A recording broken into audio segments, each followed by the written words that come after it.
Good morning and welcome to the locker room. Coach Ack here, and today's message is more stories.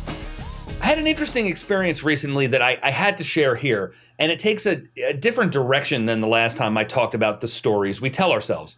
A very old friend of mine who I haven't spoken with in years unexpectedly reached out to me recently. She told me she'd realized that we had been very good friends a long time ago, and despite several things happening in our lives that created some challenges, we still had that foundation. So it seemed strange to her that all this time had gone by and we hadn't been in touch. I have to say, I'm grateful that she reached out.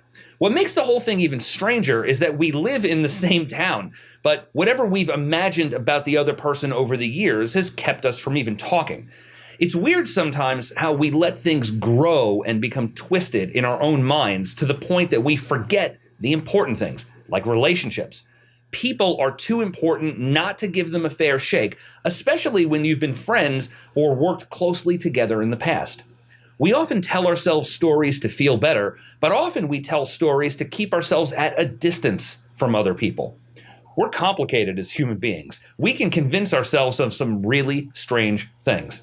But why not stop periodically to check the library of stories in our heads? Are they still relevant? Were they ever relevant? What keeps us from our best life is usually happening up here, not out there. I recall a situation when a manager I work with assumed something about how an event went down, didn't talk about it, and harbored negative feelings for several years because a simple conversation never happened. Well, when it did, it cleared the whole thing right up. What kind of baggage are you pulling behind you?